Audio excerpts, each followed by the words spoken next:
And that's where we're at, ladies and gentlemen. Welcome to Show Me Your Shield. Tonight, we're separating fact from fiction. The Raiders rumor mill is spinning faster than ever, and some of these possibilities could completely change this football team. We're breaking down the possible trades that make sense, the rumors that don't, and the moves Raider Nation actually want to see. So grab your shield, jump in the chat, and let's get this party started. Duncan. Raider Nation! Stop scrolling. The silver and black conversation starts right here. Hot takes, real fans, no filters. This is the show where Raider Nation speaks. So crank it up!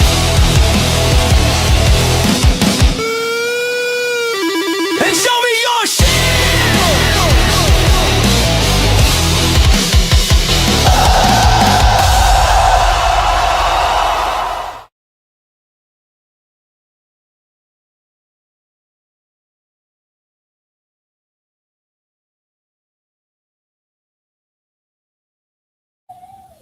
So what's good, Raider Nation, man? Thank you for joining us on Saturday night, 4 o'clock here on the Pacific Coast time. Ooh, that blew my ears out.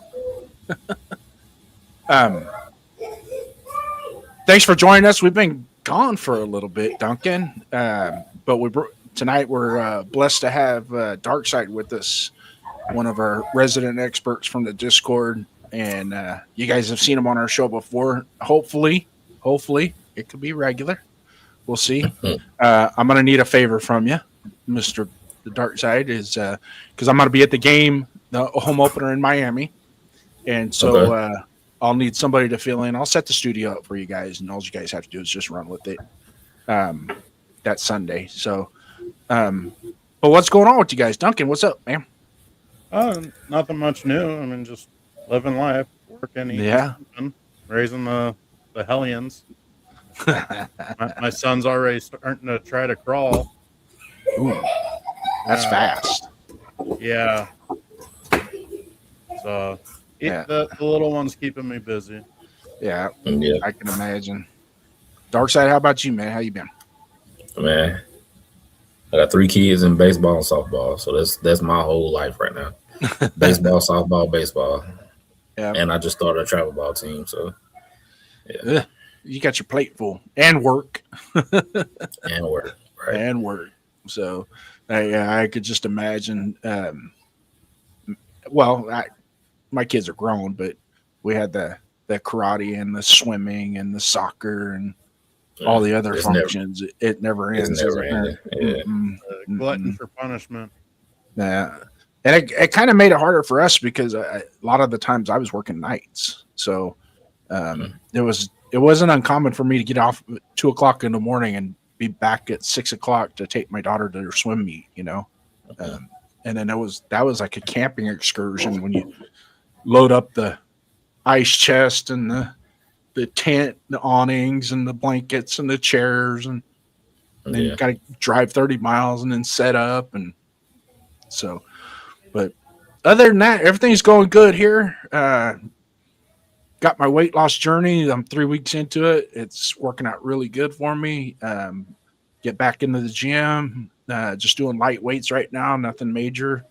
Still got to let my elbow is still, my left elbow is still kind of giving me a little bit of fits, but we'll make it through. You doing that with Zach, or you just doing it on your own? So my weight loss is basically 3 meals a day. High protein, no carb, lots of vegetables. But I do all my pre-snaps at the beginning on Monday. And then go from there. Frank, Alex, salute to you, man. We'll get to the chat here in just a minute. But yeah, the diet part of it, well, just to be this jersey right here, I haven't worn it in over a year and a half. So the one that I normally wear, I put it back up on the wall, and because this one's just a screen print, just a cheap, $100 one.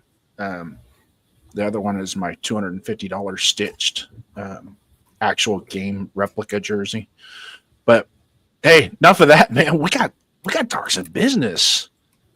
I mean, what's going on? We got rumors, trade rumors, possibilities. We got people complaining about third string, number one pick being third string quarterback, all that good stuff. You know, people complaining about rumors during the dead season. Right. And then on top of that, we have throughout the NFL, we talked about this earlier on our Discord, is tis the season for the crimes to be committed and these guys getting in trouble, and throughout the NFL. And it just mind boggles me. And it just seems like this time of year is when it really happens. Most of the time it's like right after, a lot of times it's right after the Super Bowl or within that Super Bowl period. But this time of year, as soon as they break OTAs and mandatory minicamps, it's like, good God, these guys can't stay out of trouble for 5. You've only been out of minicamp 5 minutes and you're already getting in trouble with the law. It's the but we'll dive in version of spring break. We'll dive into that more. But first, let's talk about our Raiders. That's what we're here for, right? We're here for the nation. Speak some truth, give some facts, throw some opinions around. Do you guys think this roster is complete, Duncan? No. Like Spytek said, they're going to continue building this thing the right way. But it's not all going to be complete within one season. And good point. And also, if you are starting to think your roster is complete, you're going to start going downhill. Yeah. Staying satisfied with the status quo.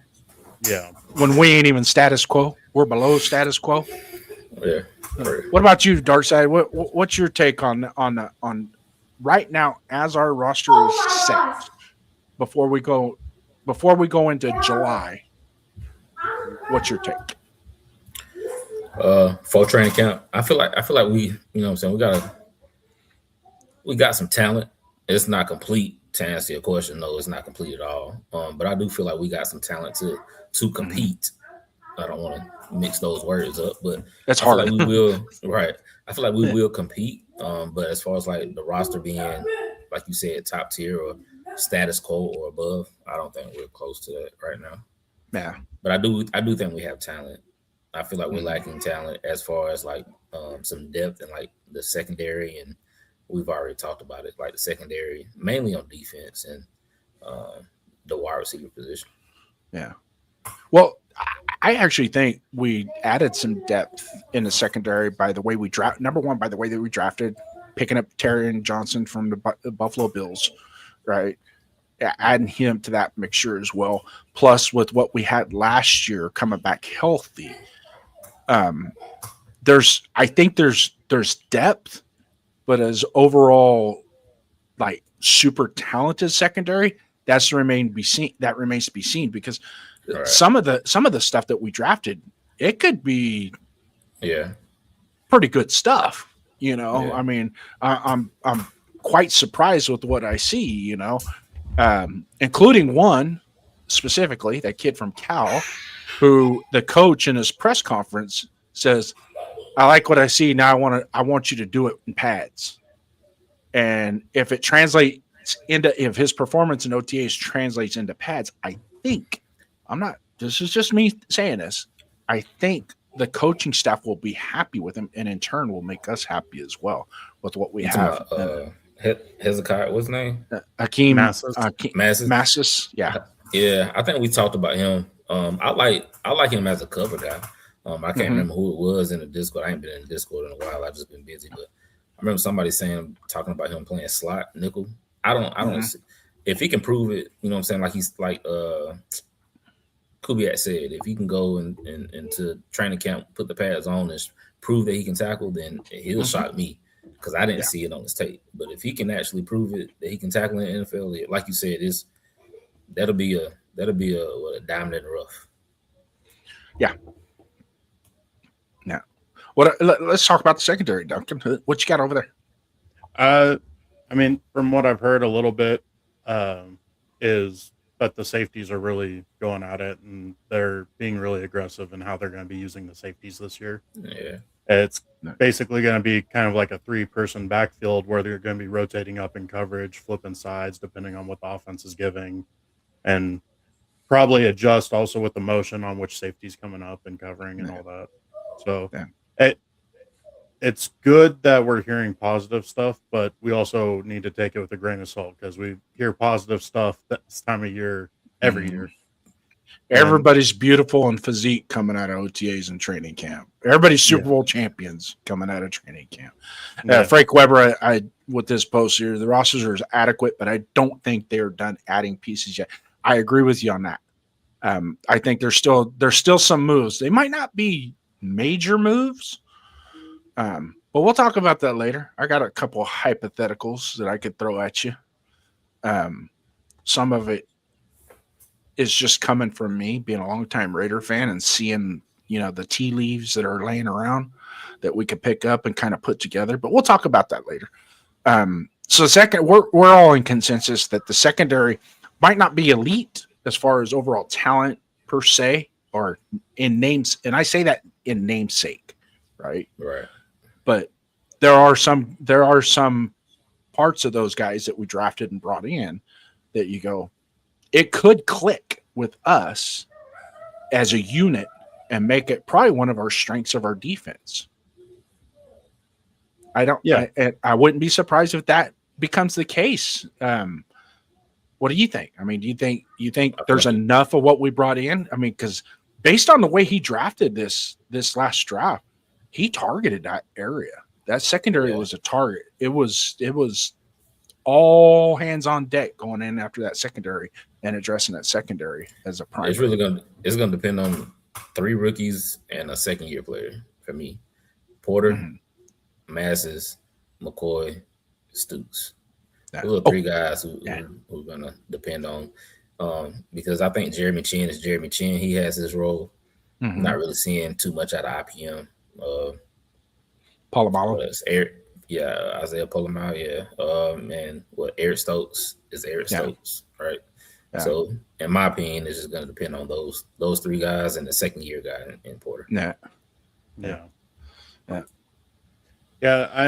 mean, I'm in agreement with that. The biggest thing I want to say about our secondary, though, is how young they are. So they're going to make mistakes. Like, look at Porter last year, where it really seemed like the first quarter of every game he was lost or chasing.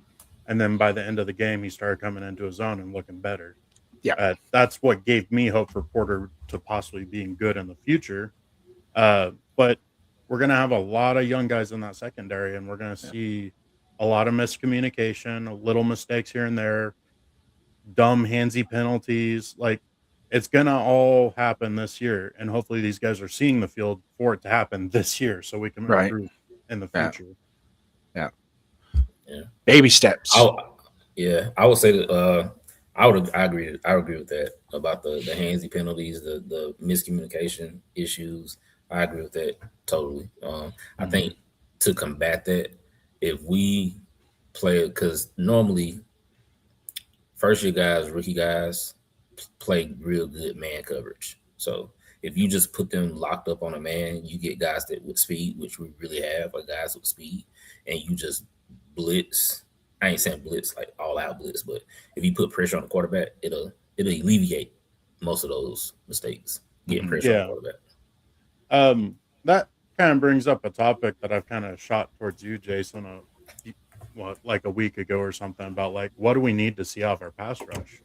Because we got Max, who's our star pass rusher, but he's not a guy who's trying to encroach on that 20-year sack season. He's consistently around the 10 to 15 range.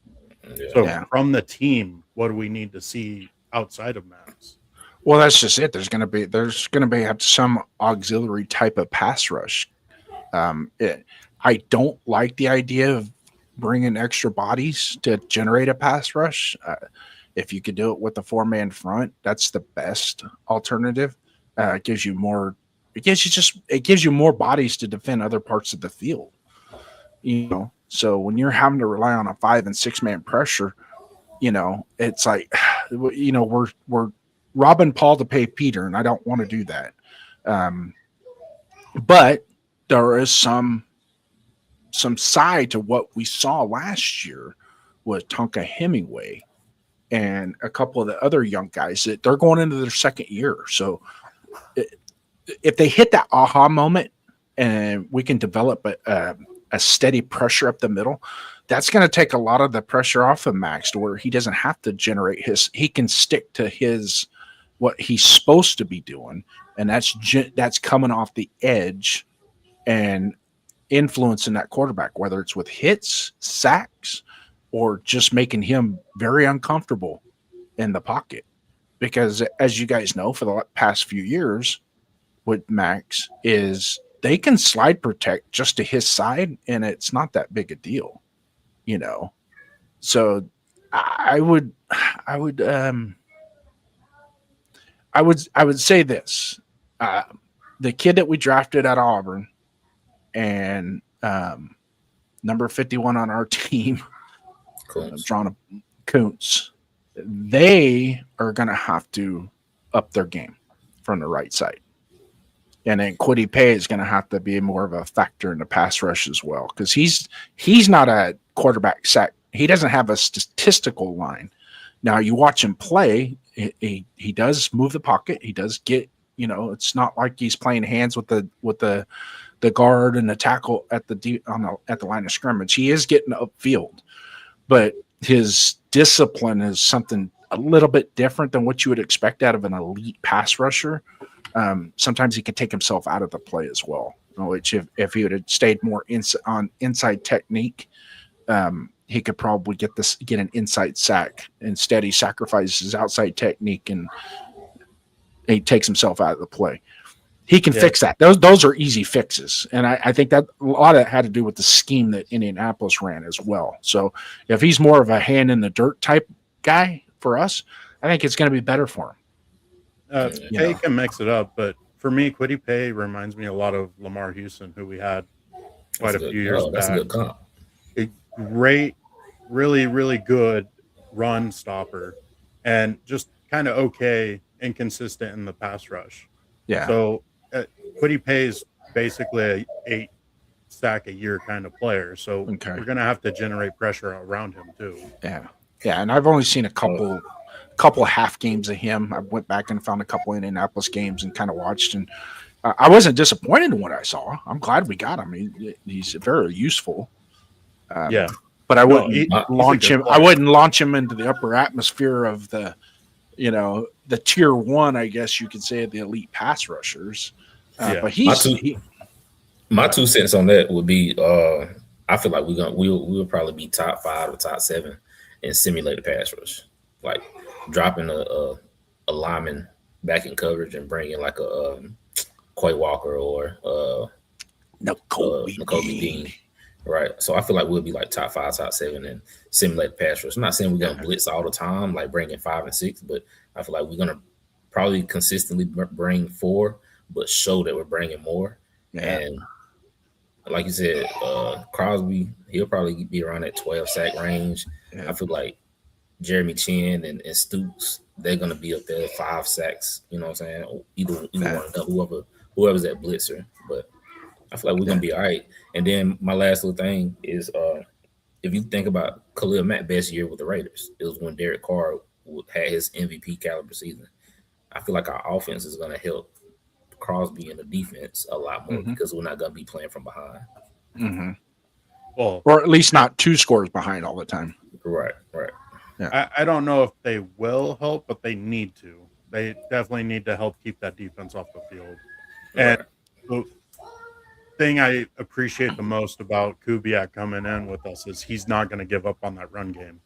Even if it's not having a very successful day during the game, he's still going to keep going back to it and try to chew up some of that clock and keep the defense that they're playing against honest. And that's going to help keep our defense off the field. Yeah. Hey, real quick, give a shout out do a roll call for us on the chat. We had very saluted to Alex. Salute, brother. Brown Star Slots coming in. Welcome in, man. Welcome in. Rorschach coming in. Rorschach. Hey, brother. Haven't seen you in a while. I'm glad to see you back, man. Keep in touch, brother. Yeah, and he had a comment here for you, Jason, saying showing the support on both channels. Thank you, appreciate it. Yep. Still in the basement, spending time with the family, so keep up the great job. Thank you. Yep. We really hear you, brother. We hear you. Bueno says hi too, just so you know. IE Raider Mike, salute. Yep. Welcome. Joining us from the Inland Empire. John Leon, salute to you, brother. Jeffrey White. Yep. We'll just call it Jeffrey White. So salute to you, my friend. Yeah. Yeah. But yeah, thanks all you guys coming in, stopping by, commenting. We really appreciate it. Why don't you guys comment away on like what do you think some of the points on our team need to be our strengths this year? What could be our weaknesses? And just what are you hopeful for on this season? Let's get some conversation going, and we'd like to have some back and forth with you guys. But we're talking about the defense. Jason, on the offensive side, is our receivers as big of a weakness as what a lot of people make it out to be? Only if we let it. See, that here's where a lot of people get confused is our number one weapon is not a wide receiver.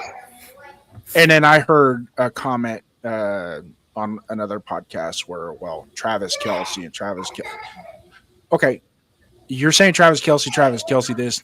We can't treat Brock Bowers like Travis Kelce. Who's the number one wide receiver in Kansas City's team? Travis Kelce. And it has been. Even when they had Tyreek, Kelce was the number one dude. He was the straw that stirred the drink in the passing game. And Brock Bowers is just that, if not, I'll say it. I think he's better than Kelce. I think he's more athletic. He's got better hands and isn't afraid to make mistakes. And when he does make a mistake, he rebounds very quickly from that mistake. I feel like all the teams that have, if you look at the top five over the last 10, 15 years, the top five tight ends in the league, Buffalo had I can't remember his name, Knox and Kincaid. Right, Baltimore had Andrews. San Francisco had Kittle. Kansas City had Kelce. Like you said, Kelce. Like they're the number one receiver on all of their teams, and it's never an issue until it's I ain't gonna say it's never an issue until it's raised. I hate that narrative, but it's not a problem because those teams I just named had top five tight ends and they were consistently in the playoffs. So right. Yeah, and those are all teams that are able to move the football and keep their defense off the field for a long time. Right. Tight end's a great weapon on being able to be a little safety outlet because they're normally bigger players that are too athletic for their size that can hit the ball reliably. Whether it's little short tosses that us Raider fans tended to hate with Carr and his checkdowns, but like, look, if you're making those checkdowns and you're able to keep moving the chains, you're keeping your defense off the field, and they're able to stay rested and come in hot. The beautiful thing about Brock is even if he's covered, he's open. Yeah, he is going to get that ball. He's gonna get that ball, or if it's gonna be one hell of a fight for that ball. So it's not gonna be. I mean, granted, the quarterback's gonna have to make the right throw, put the ball in the right place for him to make that. But either or, he makes plays on the ball. He catches the ball when he needs to catch it. So it's not like, and I get it. The number one we do need a number one wide receiver, but does he have to be that guy? Does he have to be the one that everybody, thinks it? He's the all-pro, Pro Bowl, say what you will type player, or could it be just a guy that, okay, you're the number one wide receiver when it comes to these certain concepts of the passing game, and then it trickles down from there, but Brock is going to be the giddy up, okay, and just understand that we're not going to throw you the ball 15 times in a game just to make you happy. Okay, there's gonna be games you're gonna get 6, 7 tosses at you. Then there might be a game where you're gonna get 12 or 13. I mean, that's just the way the cookie crumbles. We don't need that guy. We don't need a wide receiver that says you have to throw it to me 15 times a game or I'm going to throw my helmet on the sideline. We don't need that. Well, another part of it too is we need a running game too. So hopefully that's where it all starts. Hopefully our O-line starts coming together and Genty's able to bounce off of them and start actually looking like the first round pick that we drafted him as. Yeah. And when you're down by 3 points going into the third quarter, and your running back has 7 yards on 6 carries, do you stop giving him the ball? Because he had the 7 yards on 6 carries, not very good, but he had an 11-yard and a 13-yard run. Yeah. So it's like at some point you're going to break that thing. You got to stay true to it, to the run game, and especially with Kubiak's style of offense. You got to stay true to that run game. Otherwise, none of it's going to work. Yeah. And just being able to stay honest to the run game and then having your safety outlet in Brock, like you're going to have a somewhat decent looking offense. And now we're going to be able to see how Kubiak actually plays around with these receivers and how they work to get these guys open. And it's going to be up to the quarterback to be able to dice up the defense. And hopefully with Kirk or Mendoza, or some people out there want to hear Aiden, like hopefully they can take advantage of this offense. Yeah, that's what I'm looking forward to. I mean, we'll see how that pans out. But for the most part, I think what we have, I'm not happy with it. But then again, there's a lot of unknown with it as well. Yeah. To where we just don't know. And then coming to Alex here with Justin Jefferson is not a diva, because there's insinuation that we're talking about Justin Jefferson, and this whole mantra of this show was trades and rumors, correct? So let's talk about that rumor. Darkside, what's your take on the rumor that we trade for Justin Jefferson? What are you going to give up for him? That's my big thing. Like, what are you giving up for him? From the rumor that was shared to me, which was like just a little Instagram thing, it was a first and a third.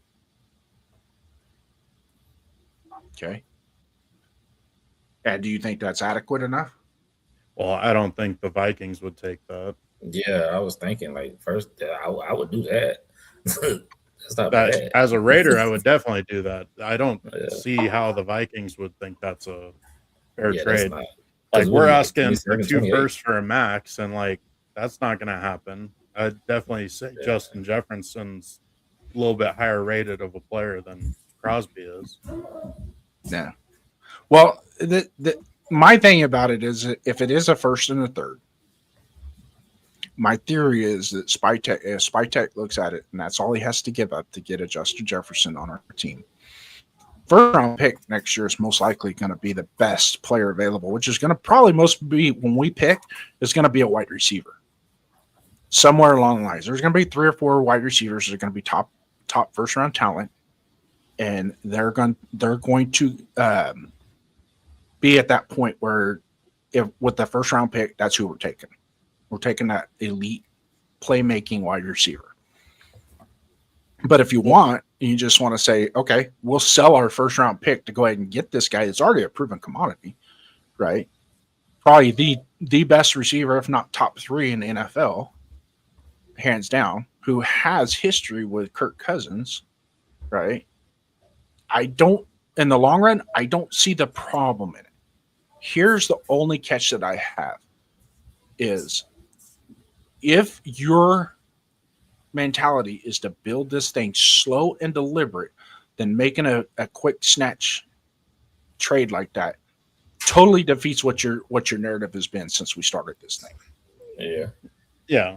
Plus, with you having a rookie quarterback that we just drafted, you would want to go and get a top tier receiver to grow up with them.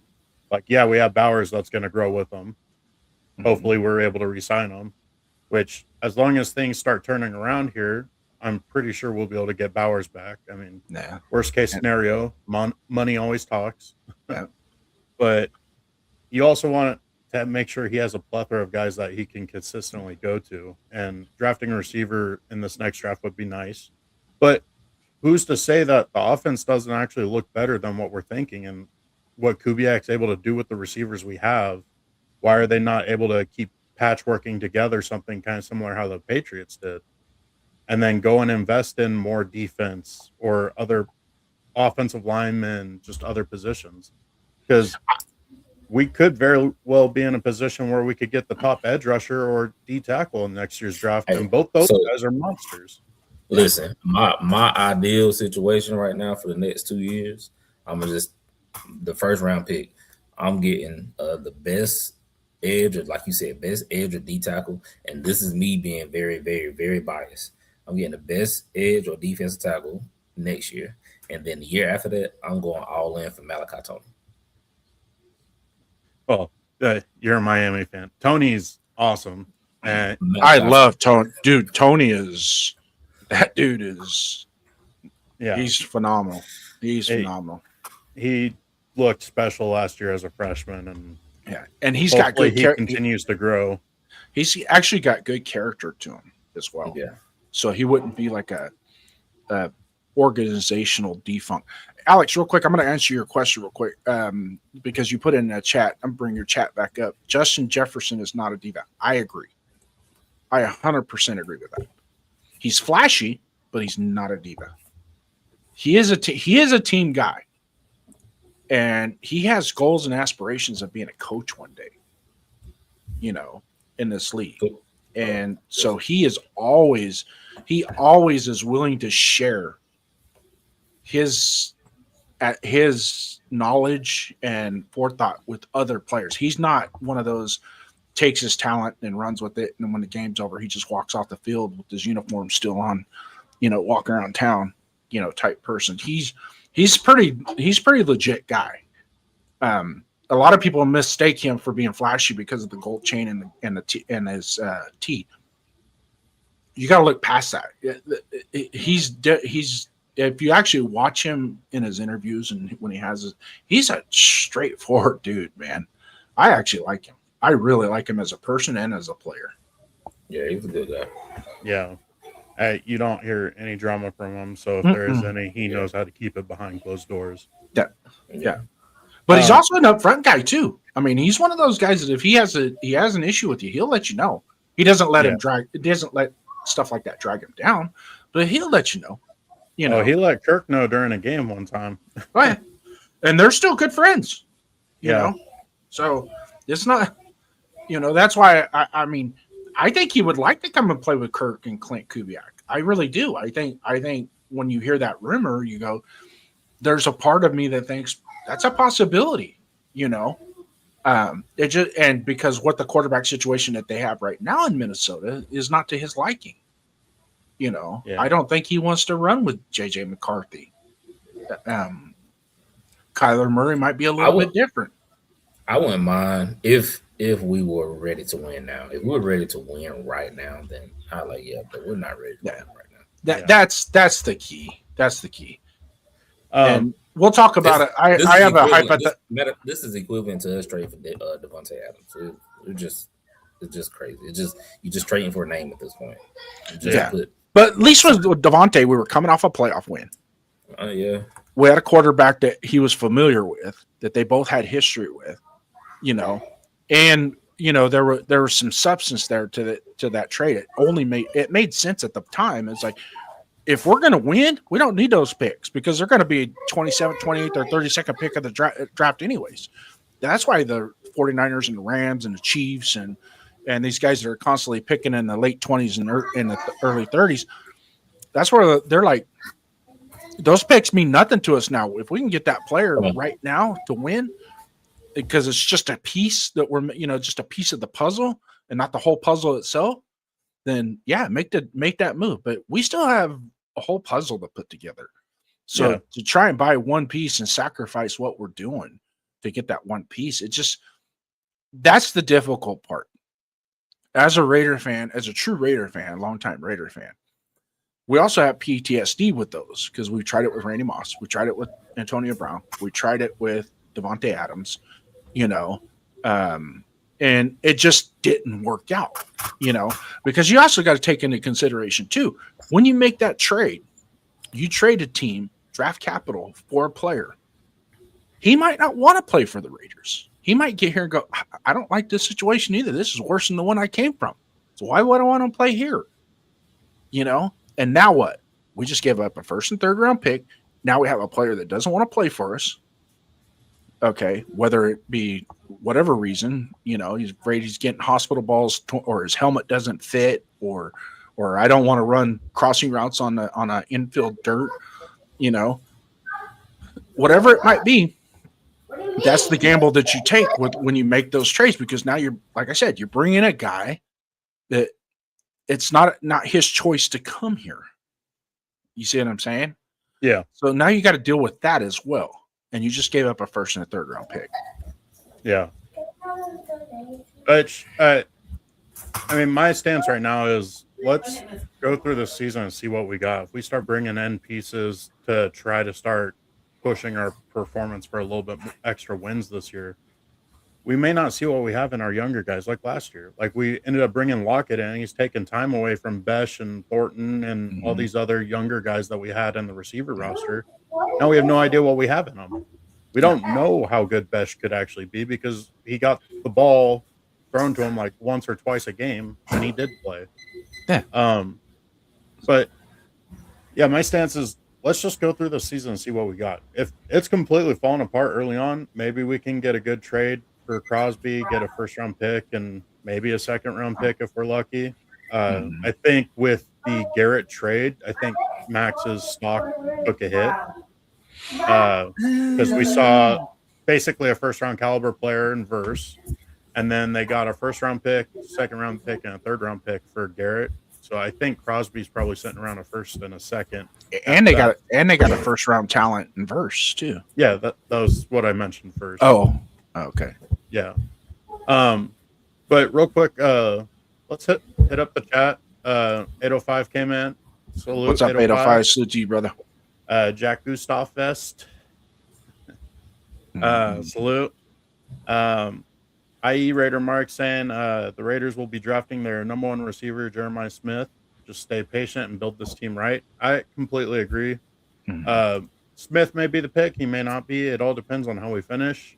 I'm thinking we're probably going to be finishing around like the 8th to 14th pick. So Smith may not be in our cards.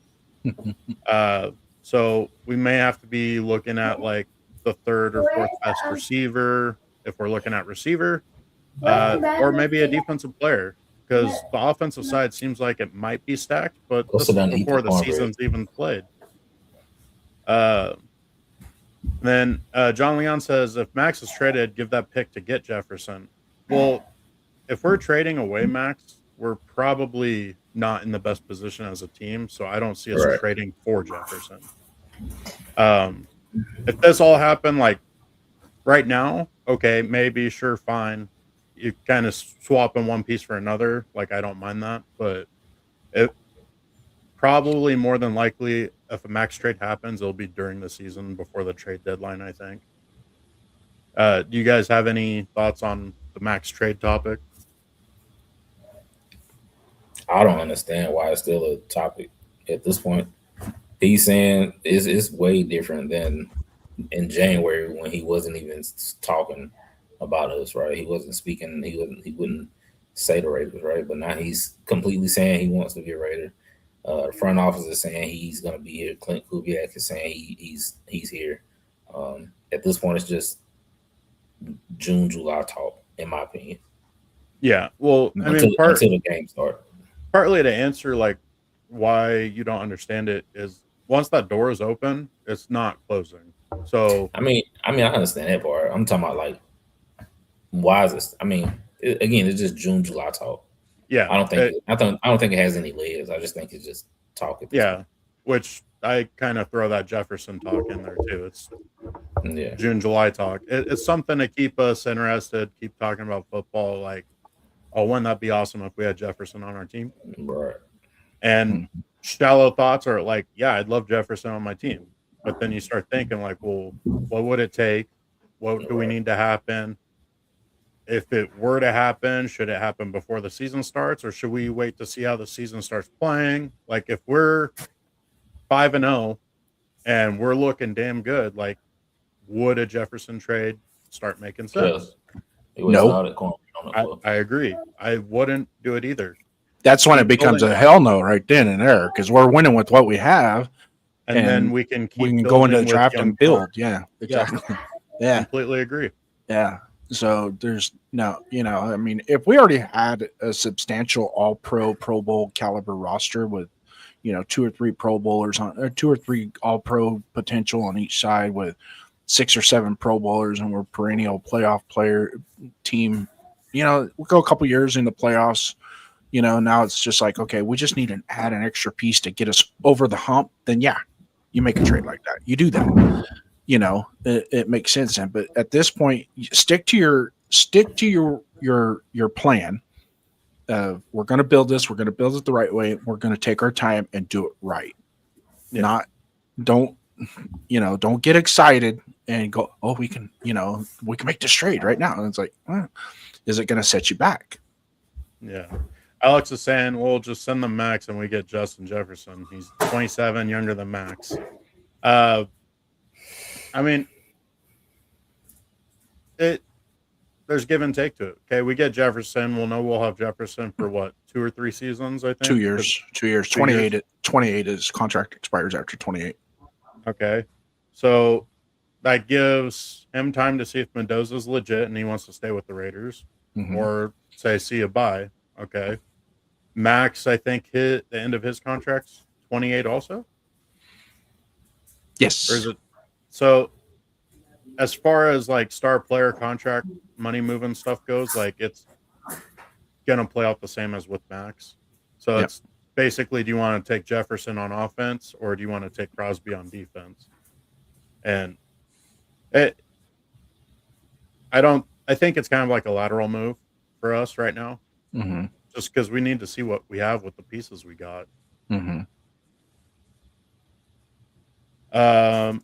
IE Raider Mike saying Jefferson playing with a whole lot of ice as he might be a bit of a diva. I don't think that means that at all. Different people like different things, have different hobbies. If his is making himself look like a Christmas tree, go for it. That means you're not wasting your time on the streets doing something stupid or hitting your woman. Like you're going and doing stuff that you like and enjoy and staying out of trouble. Go for it. Yep. Yeah, the diva part is that what I consider the diva is the one that's going to be throwing his helmet, sitting by himself on the bench, showing up late to meetings, only running the routes that he wants to run in practice, not fully engaged, not fully participating. Deontay Johnson is the perfect guy to say he's a diva. Yeah, he's not in the league no more, but that's the diva. Yeah. Well, his talent would have kept him in the league, but his mind didn't. And Brandon Ayuk is another perfect example of it. Ayuk, he's got tons of talent, could be an elite top 5 wide receiver in this league, but something just went off in that cat's brain.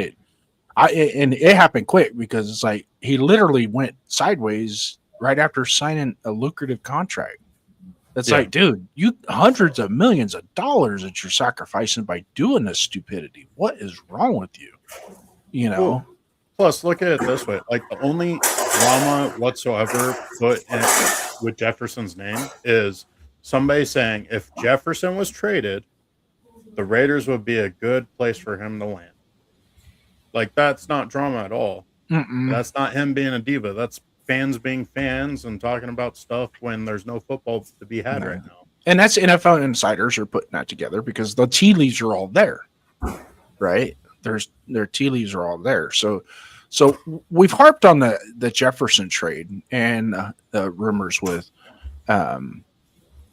Max. Is there any other kind of trades out there? Any other rumors that link the Raiders? I mean, I've heard one of the trades that I heard scenarios was a 3-team trade with, I believe it was Tennessee, where they'd sit in Pickens, get Wandell, that we would trade Max, get the Cowboys for yeah, and then there was and then we would get Tennessee's second round pick and yada yada yada. But there's some other hypotheticals out there, and I got a hypothetical. And this solely depends on Caleb Rogers and Trey Zoom, like the rest of the offensive line. But JPJ to Tampa Bay for either Vita Vea or you're stealing my freaking thunder. Oh, my bad. That was Jason's trade guy. Oh wow, he's been telling me for a few days. You're stealing my thunder. I said that on Discord like a month ago though. No. Well, I never saw it. Oh, okay. Now you good. I never saw it. It is. I went off of go ahead, finish what you were saying, and I'll rebuttal you. That was it? Yeah. So JPJ. So what you're saying is we get into week 2 and week 3 of training camp, and Caleb Rogers and Trey Zoom and Meredith. You got to throw Meredith in there and too. Meredith, right? Yeah. Okay. Those 3 guys solidify our guard. Hold on. I wasn't even thinking Meredith. I was thinking Trey Zoom, Caleb Rogers, and Spencer Burford. That's what I was thinking. Okay. Yeah. Okay. Meredith we'll throw him going to be a backup. Yeah. Well, Meredith at guard, and shout out to 805. Salute to you, brother. Meredith at guard, when the first year he played with us at guard, played really well. Yeah. He played. It's when they got some downs. Yeah, it's when old Brendan Carroll and the boys, Pete Carroll and the boys showed up and said, "Oh, you're going to play center." You know, it's like, what's he going to say? No, right. But you could hear him in his interviews. Like, I know, yeah, it's a learning process. You can see in his facial expression. But anyways, thank you so much, Dark Side. We've had a great show tonight, people. No, I'm just kidding. I was saving that piece because I came off of in Tampa Bay. Baker Mayfield's in a contract dispute, right, or negotiations dispute. He's already come out and said, if nothing's done by training camp, then I'm not talking contract, which is a smart thing to do because at that point, I want to play football. Okay, the business side will take care of the business side later.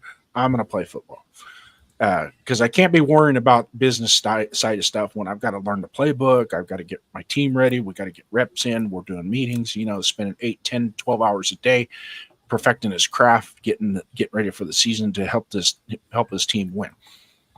100% agree with that. That's a great way to go about doing it as an NFL player. But you have Vita Vea that has no guaranteed money left on his contract, right? So he comes out and says, and it just comes down at that point. It just comes down. He wants his guarantee. He wants more guaranteed money. It's not so much about making him the highest paid defensive tackle or giving him Jeffrey Simmons money or anything like that. It's just making it palatable for him to know that he's got guaranteed money coming to him as he continues to play the game. Because once you get away from that guaranteed money, you're kind of playing. You're not playing with house money at that point. So it's a bigger gamble when it comes to the injury and things like that. We are in a position to where we could probably give him a restructured contract, a little bit more if needed, not over the top. But give him his guaranteed money. Give him an $18 to $19 million guaranteed contract for 2026 and 2027, and then make 2028 his optional buyout where he can or we can get out from underneath it. Excuse me. Looking at his overall, I like Vita Vea. Okay, I like him a lot. Now, for those of you that are out there in chat land, you're probably going through Google looking at stats. Okay. He plays a position that stats don't mean shit. Okay. Yeah. Just so you know, if you go watch him play, he still makes a huge difference on that defensive line. Now, granted, Tampa Bay's run defense it wasn't the greatest. I think they were like 23rd or 24th in the NFL in run defense. But there were actually times when he was playing that they would give up chunks of yards, and then all of a sudden, boom, the wall would hit and they would shut people down. Yeah. So there was a lot of empty calories in that evaluation of their total defense. But if you look and watch him play, that guy for 22 to 28 snaps of the game is still top 5 in the NFL in interior defensive tackle and run stoppage and providing a little bit of pressure. And what do you think about Kalijah Kancey though? How old is he? I was mad. He was just drafted. This is his third year. Yeah. So it might be like so 24. here's my this is where I was going to go with Vita Vea. He has history of Spike Tech. He has history of Tom Brady. Okay. So there's already those relationships that are established and built that are solid that you'll never take those away from them. So that in and of itself plays a part where I was going with this and what the tea leaves that I see laying on the ground that I'm picking up and putting together. Okay. You have that. You have him wanting guaranteed money. He's 31 years old. Mm-hmm. Okay. But he doesn't have a huge, serious injury history. Mm-hmm. Okay. So it's not like he's missed buckets and buckets of games. He's missed a game here, a couple games there. You know, some of those injuries are like, it's better that he not play, come back the following week and he's back at it again. Not a problem. Bigger guys sometimes take a little bit longer to heal than the skill players. I totally get it.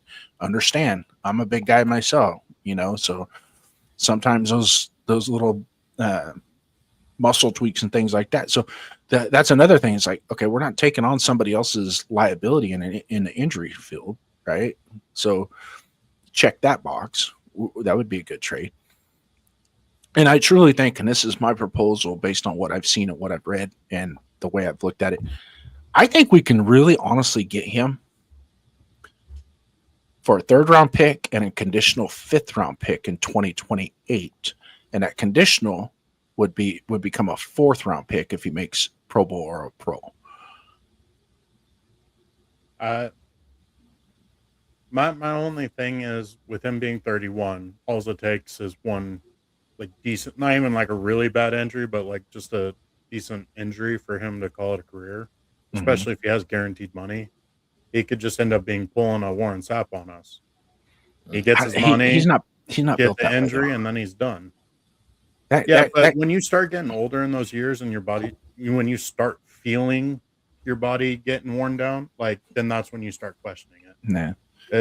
So once you're past your 30s and you get that one like real good hit or one real good injury, like and you start questioning it, chances are you may just end up, okay, I got my money, bye. The why am I still doing this attitude? I get that. And I totally agree. I totally agree with you. That's kind of I mean, obviously if he's younger, the price of the trade goes up. Yeah. But a 3rd and a 4th round pick for a 31-year-old player, that seems kind of steep also. Yeah, I wouldn't do a 3rd and 4th. I wouldn't do that. I would probably do a day 3 and maybe a conditional, like I said, 5th to 4th or something like that. I only say 3rd because I think the 3rd round pick is the carrot that dangles. And you guys know we can make up a 3rd round pick. Yeah. We can get back into it's not hard to get back into the 3rd round. In fact, that's probably one of the easiest rounds to recuperate any of your lost draft picks. Yeah, because that's conditional too. Conditional round starts in there. But I would say the only way I would do a 3rd round pick is like week 6 if we're like legitimately in the playoff hunt. And we need interior D-line help. What about but look at it this way. If we bring him in during camp, then now our younger guys have that, our younger interior defensive linemen, Jonah Lalu, Tonka Hemingway, JJ Pegues, those guys, they have somebody they can work off of. Well, they can learn from. And I'm not saying mentor. I'm not saying bringing Vita Vea to come in to be a mentor, but there's a lot of times that those type of players, they come into a franchise like that, and they unlock that aha moment in the younger guys. But the other problem is we already have a crowded interior D-line room. Like they have those guys already. I think we have 7 guys on the roster right now that all have. with the 3-4 shot of getting decent playing time. Yeah, with the 3-4 we'd carry on. I think we'd carry at least five on the active roster running at 3-4. But what I'm saying is, like, with us already having 7 guys that are like they're legitimate NFL roster guys, none of them are star-studded. Like Vita Vea probably would be the best name on that list, and probably would be able to be the best player on that list too. But it kind of puts us back in that situation of talking about the receivers, where we bring in a Vita Vea. Now he's taking up all these snaps from the younger guys. And then we're not able to get as many snaps from them and see what they're actually capable of. I don't think he would take in that situation. He's not going to hog up all the snaps, because you're looking at the field for your first and second downs, 22 to 28 snaps a game. It'd probably be somewhere where he's going to be in the first 2 series on defense, and then the third series he's going to be out, and then the other guys are going to rotate in with him as well. Yes, he is a first and second down threat. He's even very productive in third down, especially sniffing out the screen passes and the draws. He is phenomenal at that. So that's another thing too. It's like, okay, when do you know it's going to be a screen pass? When do you know it's going to be a draw? It's like, well, he stepped back, but he's still leaning over his toes, so I know he's going to go forward at some time. So that tells me it's gonna be a screen pass, because he's gonna want to bite me upfield, let me go, and get behind me. So, yeah. Well, I mean, like I said earlier, like when it comes to the trading and stuff, I'm completely fine with just sitting tight with what we got and see what we have. Like, I'm not expecting us to push for playoffs. I'm not expecting a big miraculous turnaround for this season. Like, I'm buying into what Spytek's selling, and that's slowly building things the right way over time. So this year, I'm hoping we look better and competitive. Yeah. And then next year and the following year is when we start taking those steps, like maybe playoffs are there. Maybe we're right there at that door knocking. And then hopefully in 2 or 3 seasons, we can actually start considering ourselves a legitimate playoff football team. I don't see Vita Vea being that guy that helps us push for the future, like, because he's going to be a shorter term guy. Yeah, that's what I was thinking. I was thinking more Kalijah Cansey. But even still, it's a pack interior D line room. Like I said, it would make more sense to get like edge help or something. But I just said Kalijah Cansey because Spytek was there when he drafted, and I think it was a thing out there that the last few drafts he like kind of led the charge, or it was kind of like the lead man or something for Jason Light. So I don't know. It was just a thought that I had. Well, I mean, here's another possible trade partner for us if we did make a trade would be the Texans. The Texans are 2 years in a row now. We've had good trades with them in the draft. Maybe it goes past that. If JPJ ends up being on the short end of the stick when it comes to the guard competition, and the Texans need offensive line help, maybe there's a team we could go call and like, hey, we got JPJ here. I mean, you guys could be using some O-line help. Like, what would you be willing to give us, kind of thing? Like, is there a player on there that we could make a lateral move where we send them JPJ and we get, whether it be defensive or offensive? I don't know. I don't know about the Texans, but I was looking at the I know you was bringing up Texans, but I was looking at the Giants too. I know they was want to come off of Kayvon Thibodeau, and he's pretty young. He's like mid-20s, edge guy. Did he just get his contract? Yeah, or he's in the talks for it? I think he's. Hold on, let me look at it. While he's looking up Thibodeau's contract, Jason, what do you think about Texans being a possible trade partner? No, they've been a good trade partner in the draft. I know that. Yeah. Seems like ever since we got Spytek, that second and third round, they're blowing each other's phone up. Yeah. Here's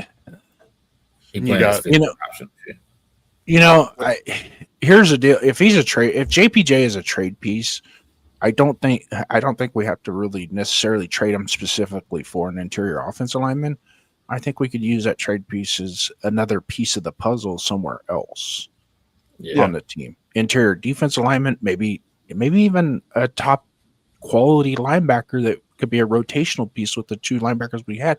Adds depth, right? Yeah. Adds a little depth. So it's one of those guys that, maybe like and I can't think of any names right now. I apologize, but there are some linebackers out there that are, not top tier, but they're really good. And when they do play, they make a difference on their team. And, bringing, like, what's his name that we brought in from Pittsburgh that's now playing for New England? Spillane. Something like that, where, when he does get his reps on the field, they're going to count, trade for something like that. And it adds depth to that piece. And then if one of those if Walker or Dean go down with an injury or miss a couple of games, he could fill in as a starter and it not be a huge crutch for us. It's not, so I would look at maybe from that standpoint. I wouldn't be so much sold on trading JPJ for an interior offensive lineman, because obviously we're trading him because we're happy with what we have. Right. Okay? So at that point, it's like we're going to use him for a different piece, even if it's a draft pick. Yeah, you got him for what we drafted him in the second round. If you can get like a third or fourth for him, that'd be a steal. My two would be, like I said, Kalijah Kancey, and my other one would be Kayvon Thibodeau. He's playing on his 5th-year option right now. So that like it being the Texans though is kind of interesting, because do you think Harbaugh's going to want to? Do you think Harbaugh's going to? John Harbaugh's going to want to trade with division rivals of Jim Harbaugh? He try to win himself. He ain't got no choice. True. If it makes sense for the organization. But what he about is the JPJ de facto for GM too, though, right? I think John has GM powers. Right, that's what I mean. That was part of his contract agreement. Was he? Is in that's why they ex-nayed the GM that was there too with the head coach, because one of the conditions of him coming there was he was gonna have full stead of the roster. Yeah. What do you guys think of Tank Dell? I like Tank. I love him before the injury. He's another injury player, but that could be a possible player swap with JPJ. That's a huge injury, though. Yeah, that's worse than Gerard McCoy. That injury was that bad. Yeah. And it's been almost 2 years, and he hasn't seen the field yet. Yeah. I like Tank, but I like Tank, but you trading an injury guy for an injury guy. So yeah. I mean, if Tank Dell's not injured, that trade's not happening. Right. Yeah. Tank Dell was on my fan when I played last time I played fantasy 4 years ago. He was on my. God, that was so much fun watching him. 3 catches, 150 yards, and 3 touchdowns. I was like, whoa. Yeah. Those are some points. I mean, ultimately, I'm still sitting in the position where let's just see what we got. Let's play the season out. Let's see what we got. Then we'll definitely know what our weaknesses are. We'll see what guys we're flashing, what guys are definitely a no, what position group just absolutely hurt us. Right. I mean, if it ends up being our DB room is what hurt us, and we can easily point the finger to it, them being young, like that's a good problem to have, because like, okay, they're going to grow. Maybe we add one more guy there to help provide competition, but they're going to grow and get better.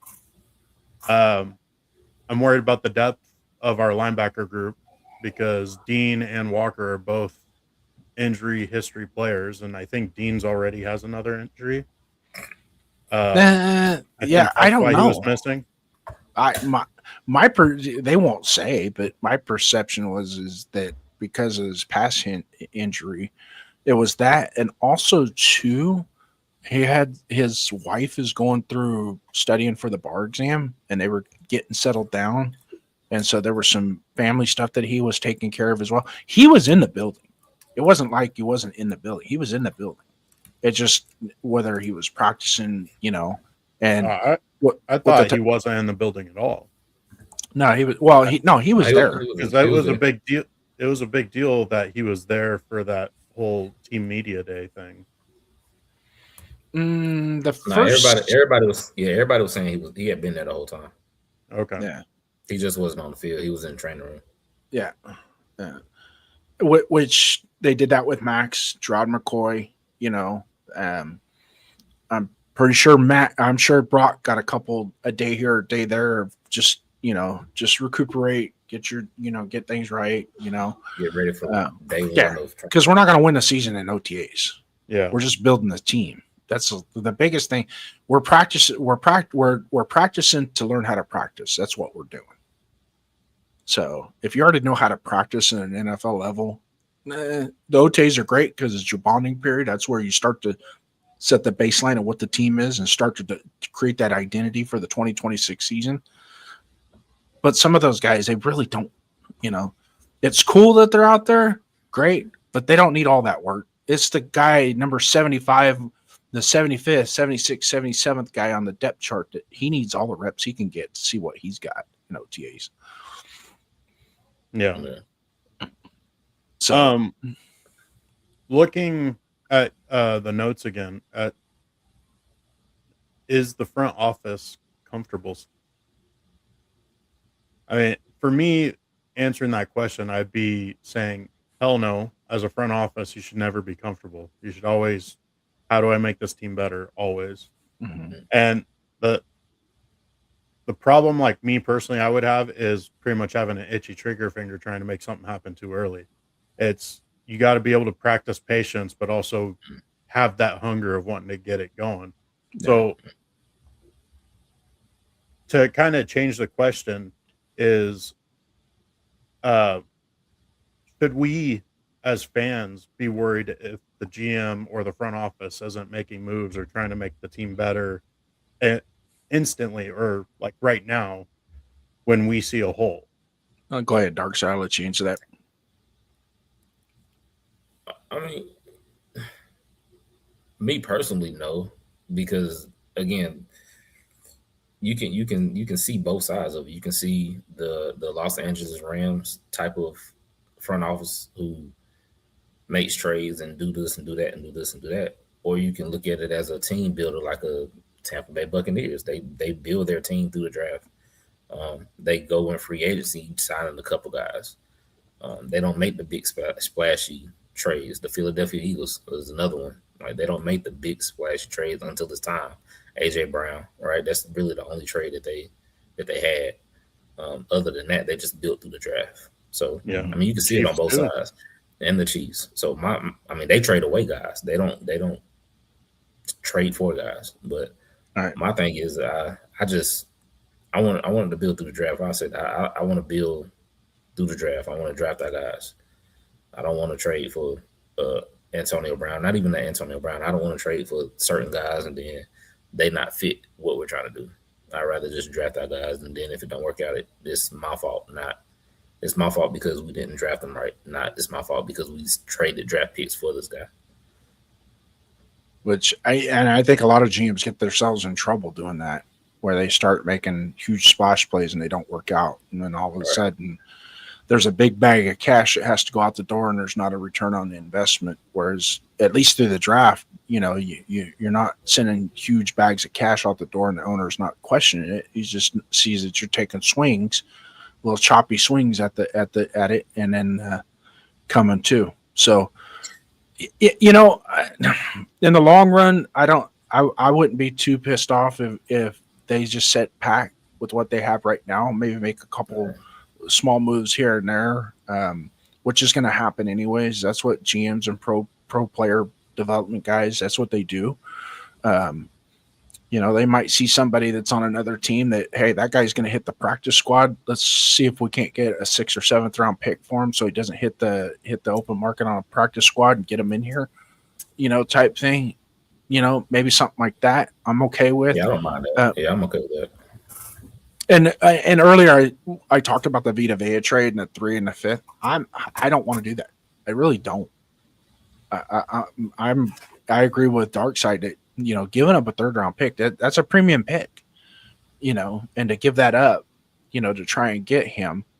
Now Now, I did state my cases to why. I mean, we third round picks, we can make those up, and we can make those up. We could trade back, pick up an extra third round pick like we did last year, or we could package a fourth and a couple of fifths or whatever that we have and move back up into the third round.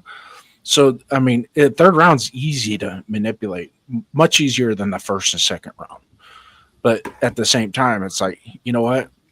I really truly believe that if you're going to do this, the slow and methodical, then do it slow and methodical. Don't all of a sudden, we're done. Oh, we're just going to trade for this guy. It's like, man, we could have had to use that first round pick for Jeremiah Smith next year, because that surely would be our luck. We make that trade for Justin Jefferson, and next thing you know, we're sitting at number 4, and there he is coming to us. He would have felt right to us at number 4. Yeah, we don't have the 4th pick. We traded to the Vikings. They got him.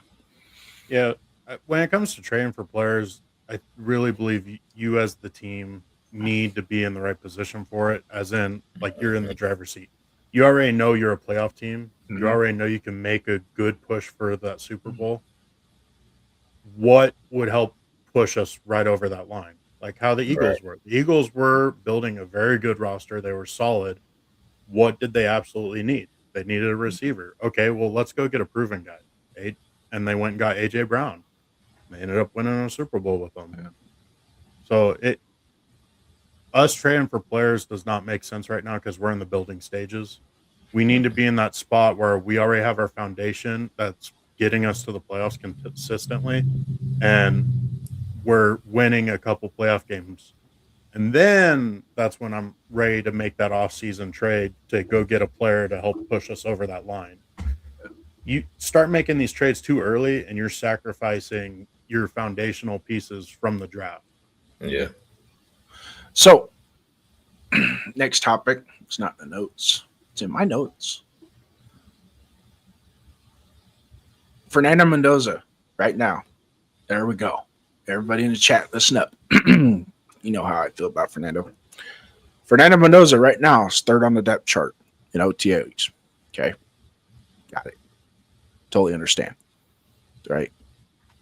What is your take, Dark Side, of him being the number 3 on the depth chart as we speak today?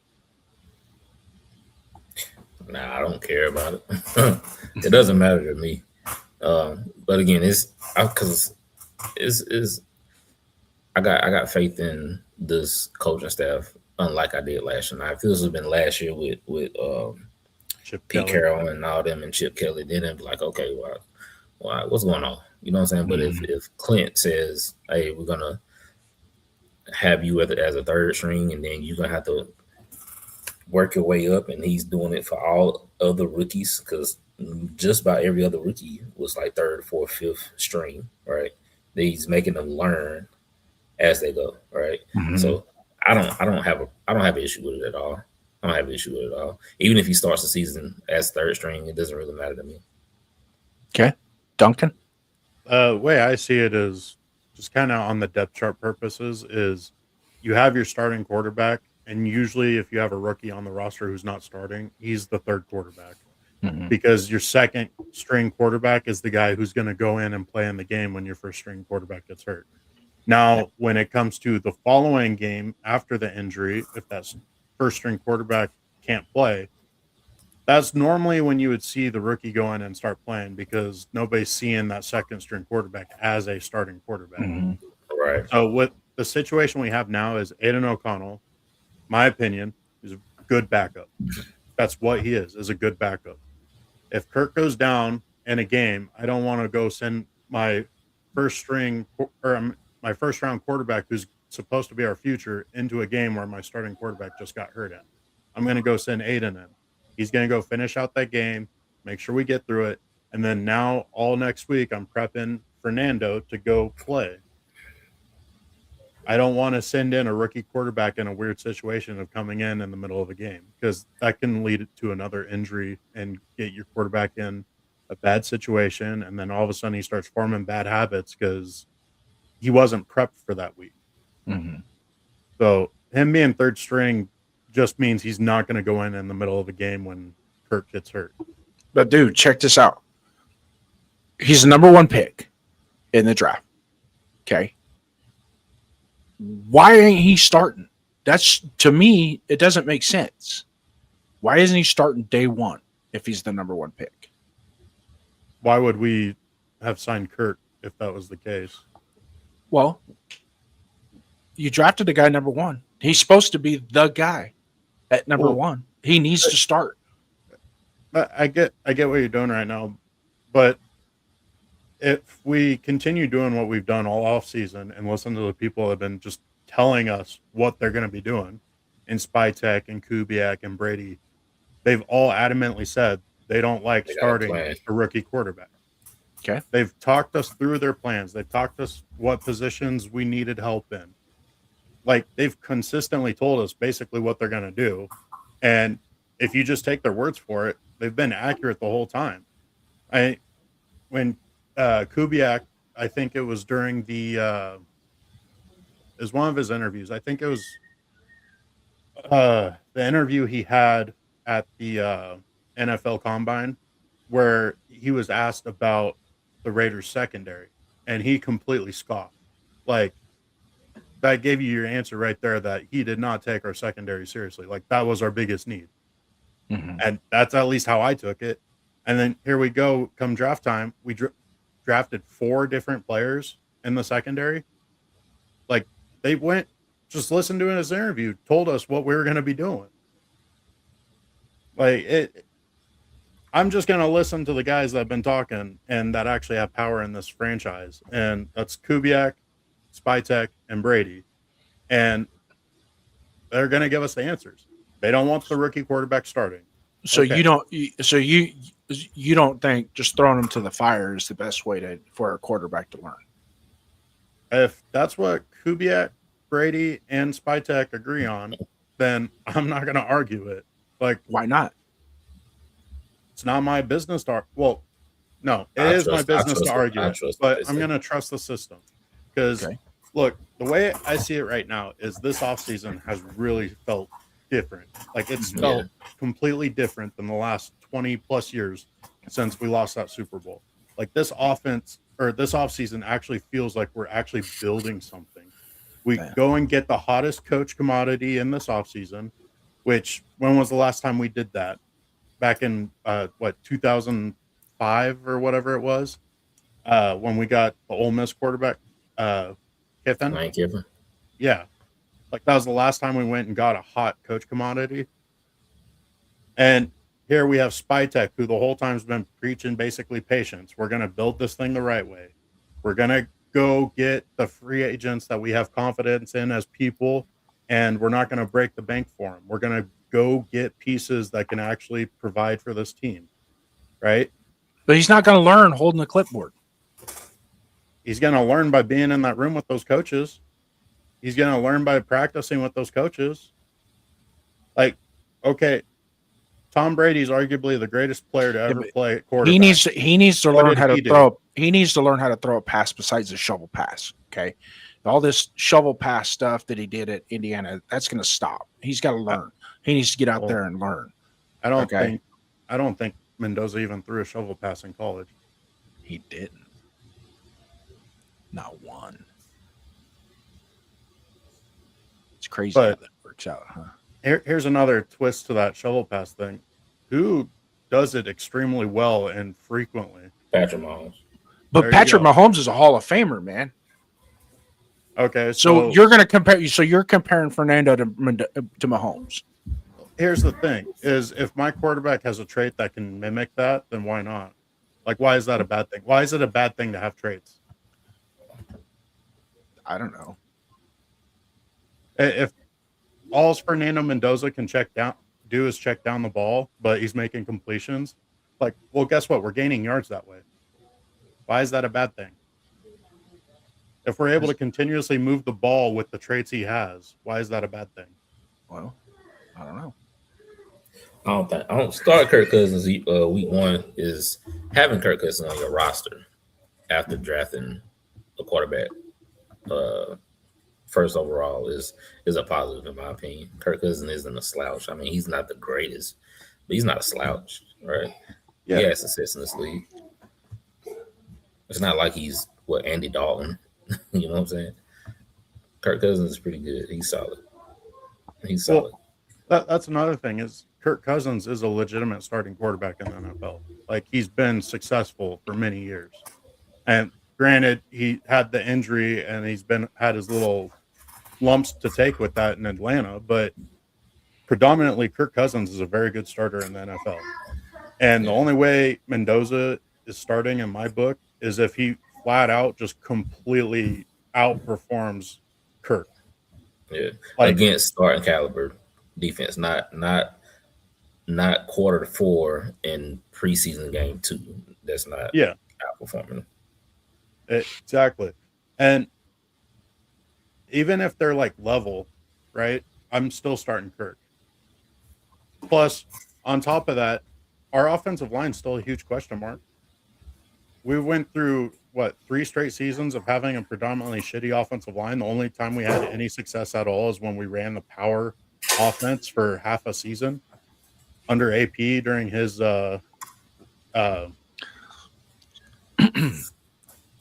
magical run that got him the head coaching job. So anyways, anybody in the chat, if you guys are still in the chat, hit them thumbs, hit them subscribes, like buttons. I am sitting at 300 subscriptions. The magical 500 number, I will be doing some type of giveaway. Also, Duncan, we want to get him up as the season goes on, get his numbers up as well. Share the show, man. There's this 3-team panel right here has a lot of knowledge. Now, Darkside will be coming and going. He's already promised to fill in for me one day. I got you locked in, my friend. But as the show goes, you guys know, and everybody in the chat knows how I feel about Fernando. And my take on Fernando started back last October. I didn't wait till the end of the season and watch like the Natty and then go make my opinion. That's not what happened. And from what I saw from him at Cal, when I watched him at Cal versus what I saw at Indiana, I liked it. I liked what I saw. And there was more to it than just what you saw between the hash marks. There was a lot more to him that bodes well for a franchise quarterback, right? Number 1, work ethic. Number 2, he does not have any questionable flaws in his character whatsoever. 100%. Okay. And number 3, he's dependable. Now, I've heard this, well, can he be a leader of men in a huddle with grown men? Right? He's going to check that box. He already has. There are guys in that organization right now that have been in the NFL for 3, 5, 7 years that actually respect how he's going about his business. He's going to earn the captain stripes. He's going to earn the respect as a leader. He's not going to walk into the building. I'm the number 1 pick. I'm the Heisman Trophy winner. I'm going to reshape this. I'm legendary. That's not him. He's not going to do that. So, but when you start talking about different cultural backgrounds and things like that and how he adapts and affirms himself to those different cultural backgrounds, he's already done it. He did it at Cal. He did it at Indiana. He meshed with teammates in both of those universities from all different walks of life, all different backgrounds, all different cultural, societal, economic backgrounds. There's nothing in his repertoire of how he is. Now, and I take heed sometimes of people saying, making their opinions on him based on what they saw in a post-game interview on a sideline because he was in tears crying. Oh, look at him. He's a crybaby. Okay. Walk up to Chris Jones and call him a freaking crybaby after every national anthem. See how that works out for you, boys. And then when you're picking up your teeth off the sideline, let me know how that worked. This ain't about my feelings. This ain't my feelings. Okay. This isn't about how I feel. It's my judgment on what you are basing it on. Okay. And you have to read more into it. And if you read into if you look at his sit down interviews, they're pretty legit sit down interviews. The impromptu press conferences up at the front, and we all know this because we saw Rodney's documentary. He hit it square This is where it drives everything perfectly into place. Is when he was younger, he had to overcome a severe stuttering problem, which hindered him as a young child. He attacked that with with therapy and things like that. He attacked it. It's still you never get rid of a stuttering problem. It doesn't just go away. Okay, it's still there. There's still a part of that in you. So when you start watching him and he talks like he's robotic or chat GTP or whatever other fucking description you want to give of him, that's fine. But just understand, there's other people that had the same issue. Okay, that were great Raiders. Yeah, I don't care. Okay, I don't care. You ain't winning us games at a press conference. You ain't winning us games sitting down with Amber Theo Harris and doing an interview. Okay, that's not winning us games. But at the same time, it shows us who you are as a person, how much this game really means to you. Dark side, I'm gonna throw this at you. I just tried to do a little exercise, and Duncan kind of knew it was coming, but he didn't quite know. My theory behind that was to question some of the people in Chatland and in Raider Nation who have a steadfast belief that he absolutely has to be played right now because he's the number one pick. Those things change. Okay, it is team by team, player by player, and coach by coach preference of how that is done. You agree or disagree? I agree, 100%. Okay. So when you have a plan as a general manager and as a head coach and as a part owner who has tons of experience in the NFL playing quarterback, probably the greatest of all time, is you have a idea and a theory on how it should be done, because there are some quarterbacks that are thrust into the game because of where they were picked in a draft, just because of where they were picked in the draft, and they fall flat on their face. And I could tell you right now, Bryce Young is one of them. Had it not been for Canales coming in and doing what he did this past year and then drafting a wide receiver in McMillan to throw in there to help him out, I would probably say he would have been a bust after last year, after 3 years. I think they would have. I think Carolina, going into this year's draft, Carolina would have said, we're going to get off of him. We need a quarterback. But he did what he did. Huh? I'm in the Carolinas, and I can tell you that that's true. Yeah, they was talking junk about Bryce Young.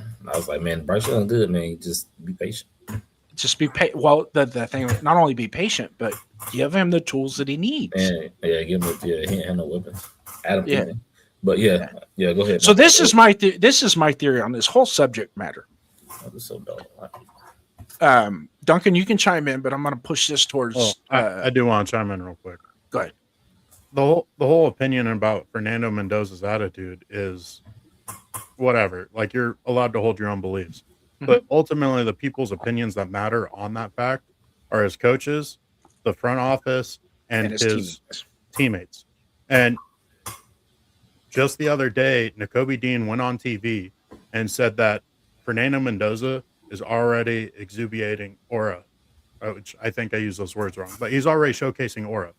Like, he's showing that the guy is already there, and like he's showing something. He has something in him. So you got his teammate going on live TV and saying that stuff. Like, not only that, look at the rookie premiere that they did, and he got that award.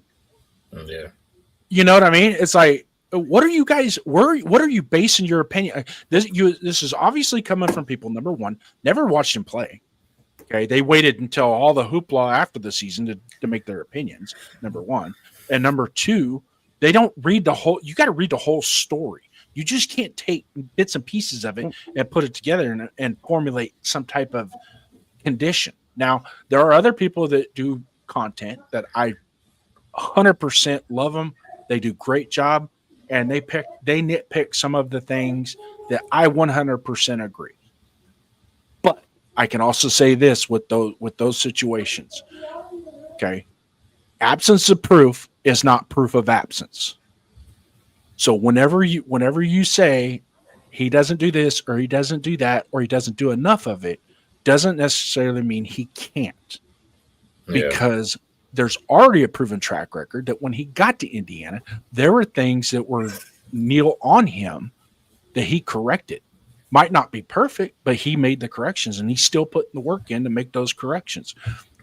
I.e., what we're seeing now, taking snaps under the center, turning your back to the defense. Those are things that I myself, I didn't have a problem with, because he's the type of guy, he'll fix that.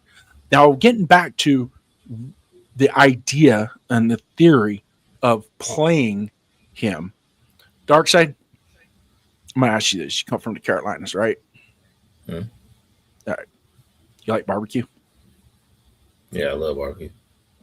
Brisket? Yeah. Burn ends. Okay. How do you cook a brisket?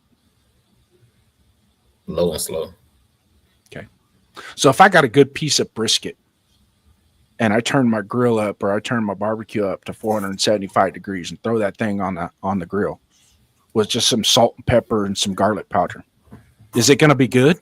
It might be, but it ain't going to be near as good as if you put it on that smoker for 225 degrees for 13 hours and just take your sweet time, let it just cook, keep the lid shut. If you're looking, you're not cooking, right? All right. Right. Also, too, add to this, because you're kind of catching on where I'm going with this. If you throw that brisket on the grill and want to cook it in 35 minutes, you think you can get your sides done in time to prepare that meal? You think you can throw some mac and cheese and some mashed potatoes and a salad and some garlic bread, throw that in there with it and have a good meal? Or is it you're just going to have a decent cut of brisket? Maybe. Might even taste like shit and not have tenderness, right?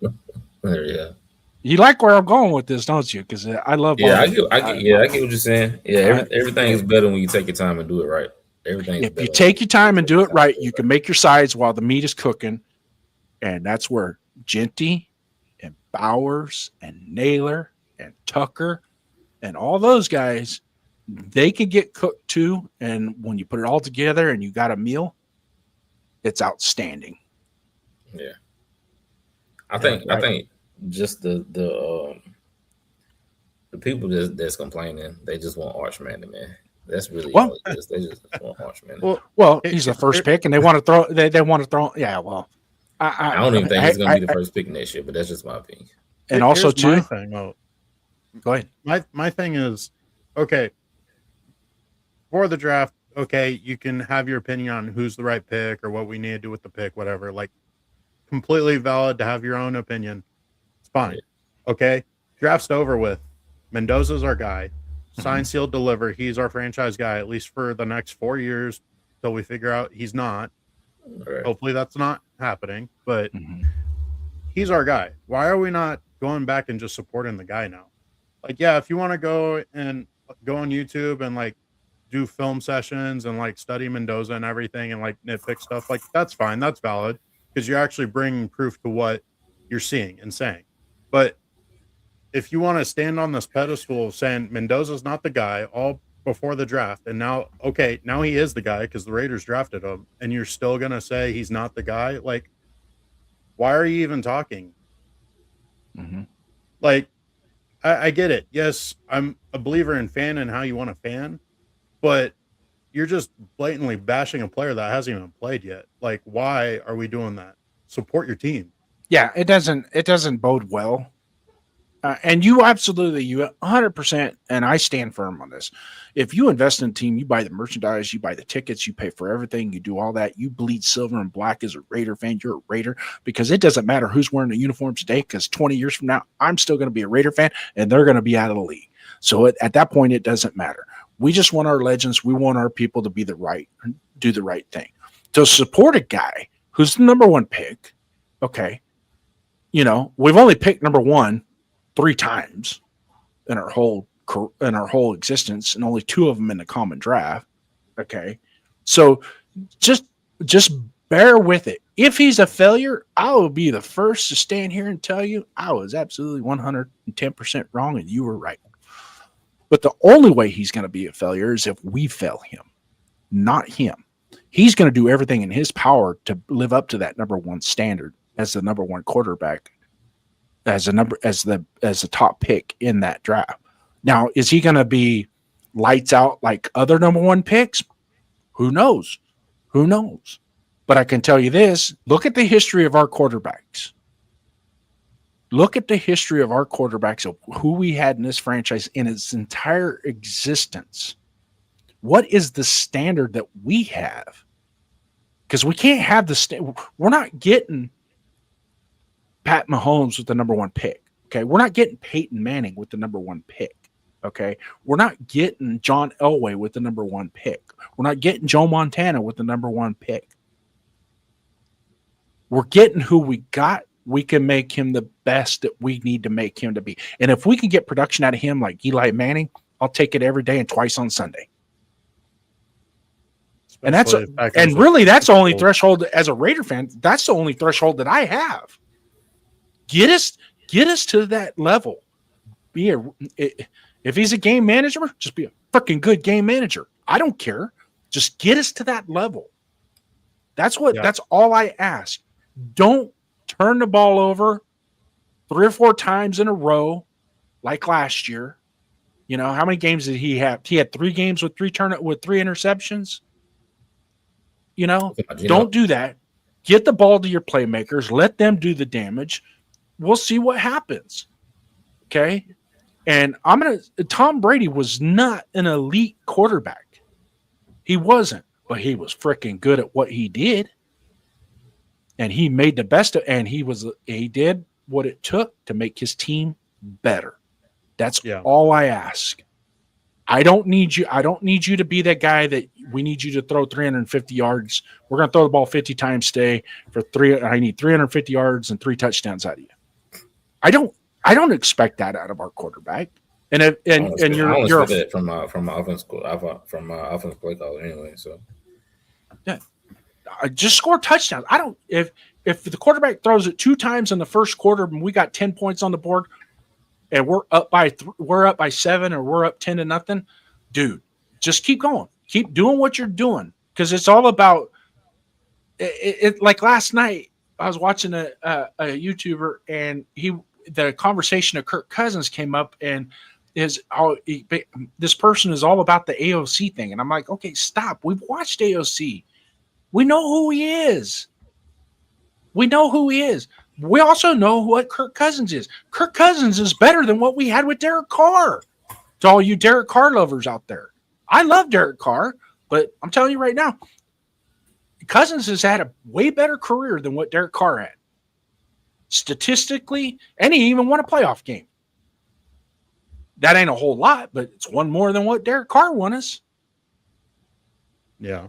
To have him in the building with us, to where our young quarterback can learn how it is to move an offense, control an offense, run an offense, utilize your weapons, and then build off of that. Because that's what Tom Brady did. His first 3 or 4 years in the NFL, he wasn't slinging it all over the yard. You know, he would have games of 17 completions on 24 attempts for 150 yards and a touchdown. They'd win the game. That's all I want. Yeah. Start from there. Then we'll get it. We'll get to the point where you're throwing 4 touchdowns, 4,000 yards. You know, you got 35 touchdowns, 4,000 yards. You're in the MVP conversation. I only care about the stats. You can. Only stat that matters is wins. Wins and losses. That's all that matters. The Raiders historically have had terrible quarterbacks. Throughout the whole franchise history, we have had bad quarterbacks. Rich Gannon and Derek Carr are the 2 best quarterbacks we've had in our whole franchise's history. Rich Gannon was short-lived, and Derek Carr, he had 9 years, which I think is the second longest tenured quarterback we've had in our franchise. No, it's the longest. It is the longest? Mm-hmm. Okay. I thought we had one that had 10 years. Mm-hmm. But, that's saying something for our franchise. It's like our 2 best quarterbacks were Rich Gannon and Derek Carr. Rich Gannon was middle of mid with the Vikings, and he comes and we're knocking on the Super Bowl. We made the Super Bowl, should have made 2 with him.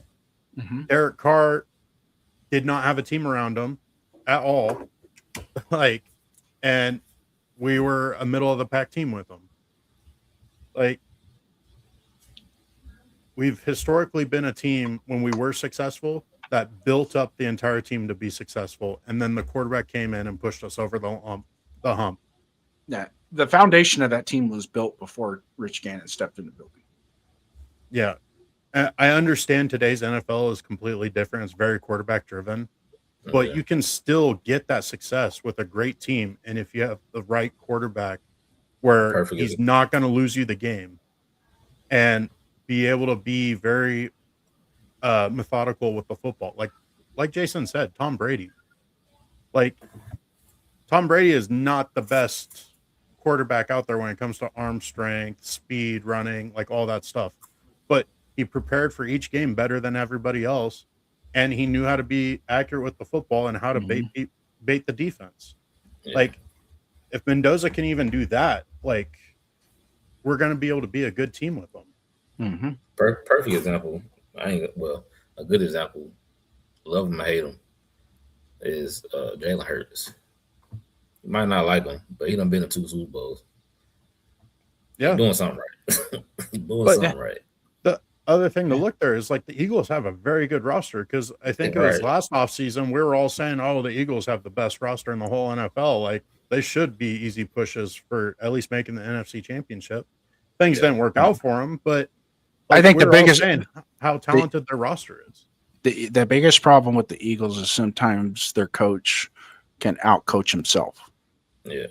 That's where they get themselves into trouble is they're not consistent with Saquon Barkley, and they're not consistent with the passing game. And then he also has his approach to his players is a little bit strange how he interacts with his players. He's not consistent with, like, he has certain players that he has a certain type of relationship, and then others that he has other type of relationship, and you can't do that. Everybody has to be equal. You all are scumbags, well shit at the bottom of the ocean, okay? And prove to me otherwise. But I'm going to treat Max Crosby the same as I'm going to teach that UDFA that we just brought in from Brigham Young University. They're going to be coached the same, talked to the same, and interactions are going to be the same. There's not going to, because the moment you start showing favoritism in the building with your superstars is the moment that your role players decide, why should I give a fuck? He doesn't care about me. If he doesn't care about me, why do I care about them? Yeah.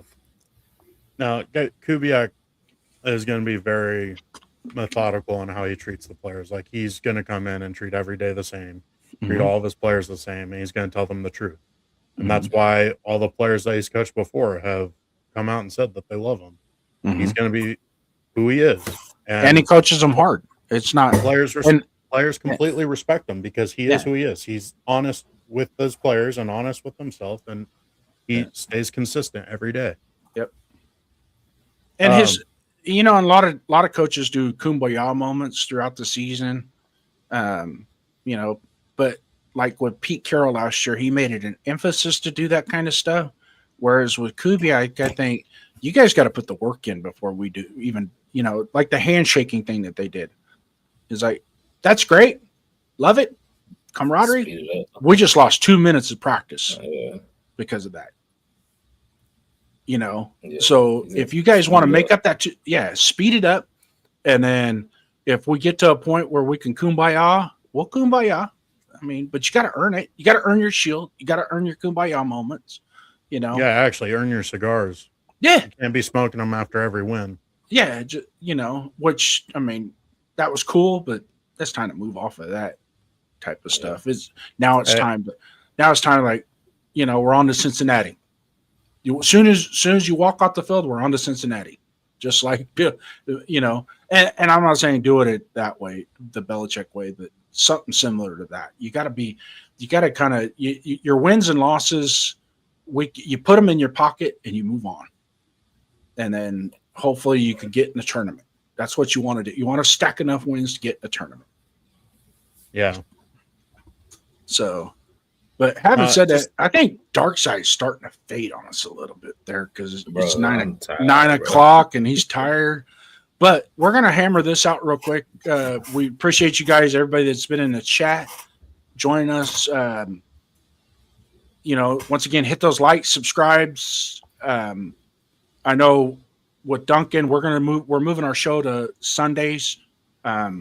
instead of Tuesdays. I will be bringing back Pride and Poise sometime during training camp, and then also 2 Raider Nation Voices with me and Jeff on Saturday nights, which is a call-in show.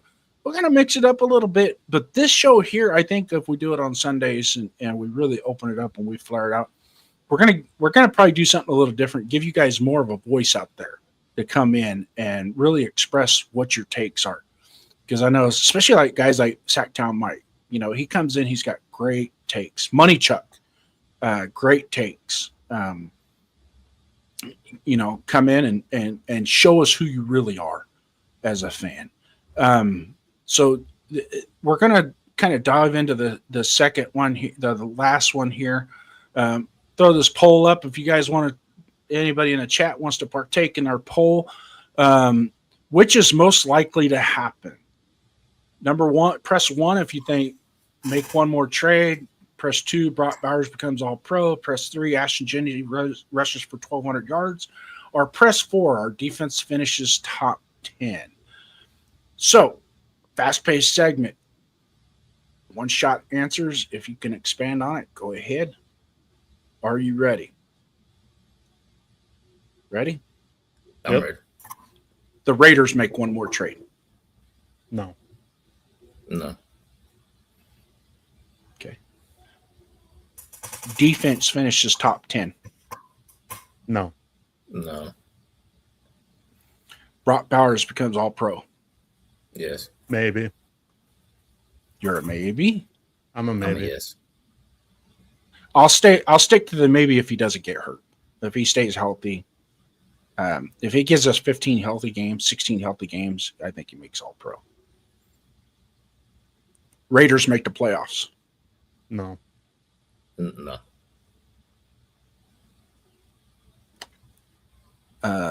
Little early for this, but I'm gonna throw it out there anyways. Raiders win total. 7. 8. I was about to say 8. I'd be happy with 6. But I want 4 I want 4 before we go into our bye. That's what I want. Whether or not it happens, that's to be seen. But if we can have at least 4 wins going into the bye week, I'll be super stoked. I think I'd be happier with 6 wins all at the end of the season. Oh, you mean just run the table, 6 wins at the end? Yeah. Go 0-12, go 0-11, and then win the last 6 games like we did with Derek. More like the Lions. Yeah. Like the Lions. I mean, because like you could see they started off shit like the first 4 to 6 weeks. Like they looked like shit, and then all of a sudden it looked like, okay, they're right there. Are they going to be able to get the win? Like they're knocking. They're so close to getting that win. And then I think they had 2 different games where it was like nail biter, where they were right there and they just couldn't finish. And then all of a sudden they got their first win. And that was the second one. I think they ended up with like 4 wins in the season, but they're all at the end. Like their whole season, like actually had a story of progression. Like it was really cool to watch. Right. What about you, Darkside? I'm gonna say 8. I don't think we last year it was a finukle. I don't even know if that's a real word, but last year was just crazy. I feel like we could have won more games last year than we should have, and I feel like a better coaching staff and legitimate quarterback play, offensive play calling is gonna give us at least 2 wins. So that's 5 there. No. And I think a defense is going to play much better. Yeah. I think a defense is going to play much better and get off the field. See, a lot of last year, a lot of people, the offense led. They just because of the offense, the defense had to be on the field all the time. Dude, there's at least 4 games in which the team got the ball at the beginning of the game or at halftime and drove it down our throat. 9-minute drives, 18 plays, and score. I mean, seriously, we play a team, they get the opening kickoff, and they click off 9 minutes in the first quarter and score a touchdown before our offense even, and you're going to blame that on the offense? I mean, come on. The defense has got to do their part, get off the field. You got to get the offense more bites at the apple. Get turnovers. Turnovers make a huge difference, man. That's the thing too. Yeah. Mine Chuck came in saying, I think Genty has potential to go 1,400 plus yards rushing this season. Just hope our O-line performs, is healthy, and we bell cow him. I think 1,200 is fine. 14 is I think 1,200. I had him at 1,100 last year as a rookie, and but 950 yards. But I think the more important number for him this year is going to be the all-purpose yards, because he's going to see a lot more passing this year. Yeah. So like you combine 1,200 with like 250, 350 passing or receiving yards, like that makes a big difference. No. Yeah. But also too, Kubiak's not the type of guy that's going to say, "Oh, Genty's he's got 4 carries for 12 yards. We're gonna start throwing the ball a little bit more, Gino." So, let's see. No. Kubiak's the kind of guy that looks at time of possession and how many total yards they got. He doesn't care how many carries it takes to get there. There's a threshold that he wants to get to, and he'll use 3 backs. If he has to use 3 running backs, he'll use 3 running backs. Yeah. No, but Genty will be the bell cow for sure, and the other running backs will come in situationally. And I still think Washington's going to steal some thunder. He's not going to be the starter. He's not going to be RB1, but there are going to be situations where he is going to be RB1. They're going to look at, depending on the type of defense that they're playing, how they schematically want to go about it, and with his skill set and the way he is, that it's like, okay, we're going to start Genty, but you're coming in real quick in the first quarter, and you're going to get a lot of reps in the first half and into the third quarter. So just be prepared. That doesn't necessarily mean he's going to be RB1 over Genty, but let's go back to Michael Bush and Darren McFadden. There were games where it was a Michael Bush show and Darren McFadden, and a lot of times it was because Darren McFadden would get hurt. We had to go with Michael Bush, and Michael Bush he just got hot, and it's like, okay, well, we got to kind of stay with him. He's a hot hand right now, and I gave him more time to ease Darren McFadden back in, but it still was. Genty's a much better player than Bush, and Washington is possibly just as electric as McFadden was in the open field. Yeah, in the open field. McFadden was pretty powerful between the tackles, though. You got to admit that he was a hard hitting fool when he had the ball. Yeah, until his turf toe. Well, that turf toe was bad, man. No, but I think, like, to your point of like Washington being the lead back, it's going to look in the form of like 6 to 10 carries for like 80 to 120 yards compared to Genty having 20 carries for 100 yards. Like, so the average is going to be higher on the lead side. Back. It's just Washington will have the stats that are randomly sprinkled in compared to Genty. And Genty has the ability to soften the interior defensive line with this power. But we're not going to run a whole lot of power. Washington has a big fumbling issue, and if he cannot hold onto the ball, he's going to see less and less of that field. Yep. And I think there's a reason why Lobby all of a sudden started getting a little bit of his name mentioned a little bit more and more so far this offseason is Washington. I have a feeling already put the ball on the ground a little too many times. Because even though they're not hitting and stuff, people are putting their hands in there, and then they have all the running back drills. Because they got to teach those running backs to hold on to the ball even when pads aren't on. Yeah, he better learn how to cradle, even if he has to do the old barber cradle. Like, what's his barber from? When he had to hold it up into his shoulder and put the point in his elbow. But hey, man, great show tonight, guys. I know Darkseid's looking. He doing one of these numbers over there. So, for those of you guys that don't know, if you're still in the chat, Raiders First Downs right here. That's me. In the middle here, we got Darkside OB. Check out his channel. He doesn't have a whole lot right now, but I'm sure when football season gets going, you'll be cooking up some daytime drama for us. Yeah.